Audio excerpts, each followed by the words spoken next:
नमस्कार, प्रणाम। कल समीक्षा बैठक थी।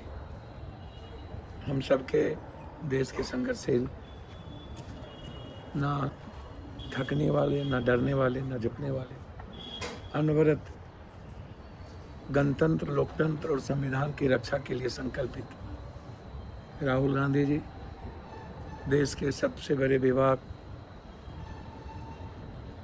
क्रांतिकारी आवाज़ और हम सबके गार्जियन खड़गे जी, वेणुगोपाल जी और बिहार के तमाम सभी चुनाव जीतने वाले माननीय विधायक, पूर्व विधायक, माननीय सभी सांसद और जो चुनाव लड़े सभी माननीय साथियों, प्रभारी महोदय, एक समीक्षा बैठक में गौर से लगातार राहुल गांधी के चेहरे को देख रहा था। उस चेहरे पर एक ही भाव था कि हमें लोकतंत्र को बचाना है, हमें इस गणतंत्र की रक्षा करना है। भले ही प्रदेश हम हारे या हरा दिए गए, जिसके पीछे कई सारे बिंदुवार कारण है,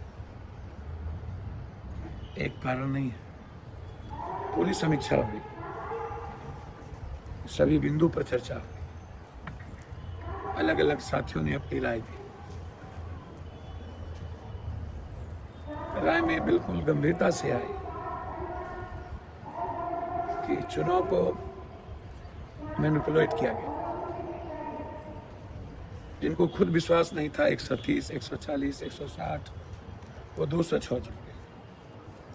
2010 में सुशासन बाबू का एक इमेज था, वो 210 इतने चुनाव उन्होंने जीते। आज कौन सा इमेज था, आज कौन सी बातें थी? जमीन पर गुंडा राज भी था 20 साल का, माफियाओं का राज भी था, जमीन का राज, बालू माफियाओं का राज था, शराब माफियाओं का राज था। तो जरा आप बताइए, पलायन था, बेरोजगारी थी, क्वेश्चन पेपर लीक आउट था। इनके पास क्या था? ना जीएसटी थी, ना जीडीपी का ग्रोथ है, ना पूंजी निवेश हुआ, ना फैक्ट्रियां लगी। तो कौन सा सुशासन था? न किसी ने नहीं कहा कि जमीन पर एक तरफ की हवा थी। यदि ऐसी हवा होती तो एक घर में 3 लोगों में से 1 लोग, 2 लोग एनडीए को वोट दे दिए होते, या तीनों दे दिए होते, वो दिखता। कहीं तो दिखा नहीं। मैं मानता हूं कि हो सकता है कि एनडीए चुनाव जीत जाती, जब पहले से ही पूरा का पूरा चुनाव ही प्रभावित हो।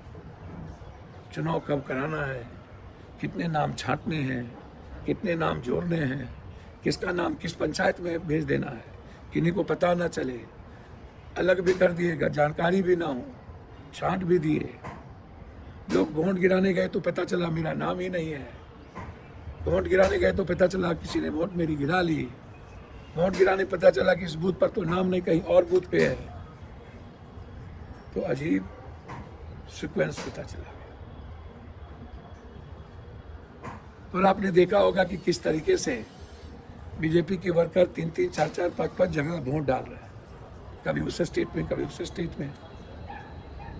ये 25 लाख 22 लाख लोग जो बाद में एड ऑन हुआ, इसमें कौन लोग हैं? नाम छठे इंडिया गठबंधन के, एड ऑन हुआ एनडीए गठबंधन। इन सारे मुद्दों पे चर्चा हुई कि कैसे जीते, सीमांचल की क्या स्थिति रही, आप देख लीजिए, बिहार की क्या स्थिति रही। वोट तो बढ़े ही सबको, 9% वोट बढ़े, वोट तो घटे नहीं। सिर्फ आप रामविलास पासवान जी के वोट को आप ऐड कर रहे हैं, लेकिन और वोट के बारे में तो आप चर्चा कर नहीं रहे कि प्रशांत किशोर ने कब वोट किसका काटा, या आप इस बात की भी चर्चा नहीं कर रहे हैं कि वोट एड ऑन किसका हुआ। आप इस बात की भी चर्चा नहीं कर रहे हैं कि इंडिया गठबंधन के वोट को आपने कितना काटा, 49,000 से लेकर के 19,000, और 127 पर लगभग हम 27 वोट से लेकर के 11,000 तक चुनाव हारे। तो इन मुद्दों पर व्यापक चर्चा हुई। संगठन को कैसे मजबूत किया जाए, कांग्रेस को 2029 के चुनाव को देख करके किस तरीके से संगठन बनाया जाए और कैसे हम मजबूत मनोबल के साथ आगे बढ़े। कांग्रेस की विपक्ष की भूमिका क्या होगी? लगातार गरीब लोगों का आशियाना और उनके दुकान उजाड़े जा रहे हैं, इस पर कोई बोलने वाला नहीं है। सत्ता पक्ष उजाड़ने की ठेकेदारी ले लिया जिनको लोगों ने वोट दिया, विपक्ष उदासीन हो जाती है कि हमें वोट नहीं दिया, मैं क्यों दायित्व को लूं? मैं ऐसा नहीं मानता। मुझे लगता है कि कांग्रेस को तुरंत जो परिस्थितियां हैं उसमें आम लोगों के आशियाना और उसके पेट पर लात मारना और फिर गलत तरीके से राबड़ी देवी जी का आवास को खाली करने का आदेश, और लगातार अभी पटना में एक बच्ची के बारे में यह शिकायत मिल रही है कि उनके साथ रेप किया गया और बाद में उन्हें या तो वो छत से कूद गई या तो उनको वहाँ से फेंक दिया गया। यह आम लोगों की चर्चाएं उठ रही है।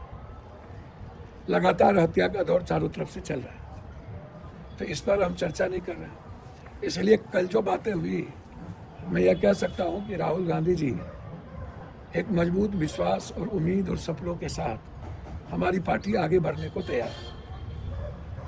हम निराश नहीं हुए हैं, क्योंकि सभी लोगों का मानना है कि हमें चाहे जीविका दीदी के अकाउंट में पैसा देकर उसे चुनाव के प्रबंधन में काम लगा करके वोट को प्रभावित करने की कोशिश हुई हो, चाहे 10,000 रुपया का मुद्दा हो, या चाहे ईवीएम जो सी फॉर्म है उसकी लगभग नहीं टैली कर रहा हो, या वीवीपैट की बात नहीं उठ रही है कि वीवीपैट की गिनती होनी चाहिए, या 15-15 हज़ार एक ट्रेन से बीजेपी टिकट कटवा के लोगों को ला रही है और वोट यहां से गिरवा के जा रही है। तो कई तरह की साजिश किया गया। इसलिए हम कांग्रेस के लोग ही नहीं, बिहार के लोगों से आग्रह करेंगे, मनोबल कमजोर मत। हम लोग सारे साजिश के शिकार हुए हैं। हमारे वोट को बंदरबाट किया गया, डाइवर्ट किया गया। इसीलिए मेरा आग्रह है कि कल जो समीक्षा बैठक हुई है वह बहुत ही सौहार्दपूर्ण वातावरण में सबने अपनी बात रखी। राहुल जी, खड़गे जी, बेनू जी ने सबकी बात सुनी और गंभीरता से सुनी। किसी तरह की वहां कोई तलखी नहीं, कोई बातचीत नहीं।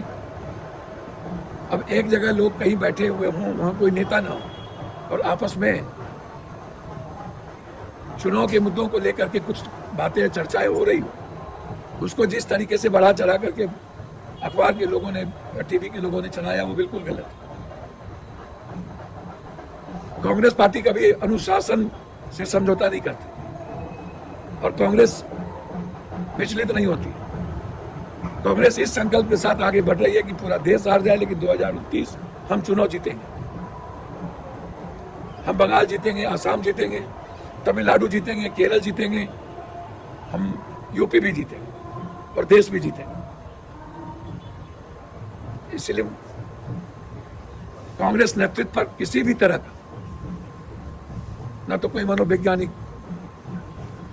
असर है, न ही किसी तरह से विचलित है। बिल्कुल फेयर है, साफ है और नए संघर्ष की ओर वो आगे बढ़ चुके हैं। जो लोग ये मानते हैं कि कांग्रेस चुनाव से विचलित होती है, वो ना। कांग्रेस ने इमरजेंसी भी देखा, कांग्रेस ने उत्तर प्रदेश में एक सीट जीत करके भी देखा और फिर शालीनता और विनम्रता के साथ जो नरेंद्र भाई मोदी जी के सबसे करीबी और राइट हैंड हुआ करती थी, वो भी चुनाव हारी। एक वर्कर से, कांग्रेस के एक वर्कर से अमेठी में चुनाव हारी। इसलिए कांग्रेस घबराती नहीं है। कांग्रेस ने बहुत दुनिया देखी, इसलिए किसी के मन में हो कि कांग्रेस पार्टी किसी वर्कर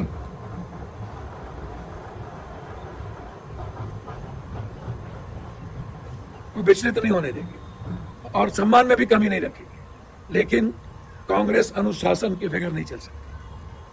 कांग्रेस अपनी विचारधारा के लिए कोई समझौता नहीं करेगी, मैं ऐसा मानता हूं। मैं कांग्रेस में रहूं ना रहूं, हमें कांग्रेस रखे या ना रखे, या कांग्रेस ने हटा दे, और मैं आज तक हूं भी नहीं, ना मैं कहीं पॉलिसी में था, ना मुझे कोई पूछ रहा था। जो लोग आलोचक हैं, आलोचना करते हैं, मैं उनसे दो बात कह के अपनी बात समाप्त करता हूं। हेलीकॉप्टर भी मेरी, आप जो कैंडिडेट है उनसे पूछिए, आरजेडी है या कोई, उनकी पूरी इकोनॉमिकल मदद पप्पू यादव ने की है। वो हेलीकॉप्टर हमारे मित्रों ने मुझे दिया। कांग्रेस पार्टी के लिए सिर्फ मैं एक समर्पित वर्कर हूं। कभी भी मुझे कहीं कुछ नहीं पूछा गया। आज भी मैं सड़कों पर हूं, बस मैं देख रहा हूं, सुनता हूं। और जब कोई गाली देता है तो मुझे आश्चर्य लगता है कि आप इंडिपेंडेंट एमएलए क्यों नहीं बन गए जो दूसरों को गाली देते हैं। एक इंडिपेंडेंट एमपी होना कितना प्रॉब्लम होता है। या मैं कभी, कांग्रेस ने तो हमें सपोर्ट किया नहीं, या हम कांग्रेस का कभी सहारा तो लिए नहीं 7 बार के संसदीय जीवन में, या हमने किसी की कृपा तो ली नहीं। तो एक इंडिपेंडेंट एमपी बनना, और दूसरी तरफ जब आप चुनाव लड़ते होते, एक इंडिपेंडेंट एमएलए नहीं बन पाते, आप कौन सा बहादुर हो, क्यों गाली देते हो लोगों को? तो इसीलिए मेरा आग्रह है, कांग्रेस की आइडियोलॉजी के साथ कोई रिस्पेक्ट, कोई समझौता नहीं। कल हमें अच्छा लगा कि मेरे नेता ने साहब कहा कि अनुशासन बर्दाश्त नहीं किए जाएंगे, और आलोचना सही नहीं है। आगे जो नेतृत्व तय करेगा, हम सबको मिलकर उसके साथ खड़े रहना चाहिए। और सरकार जिस तरीके से बिहार की जनता के साथ नाइंसाफी कर रही है, उसके खिलाफ लड़ने की हिम्मत करना चाहिए। धन्यवाद, नमस्कार।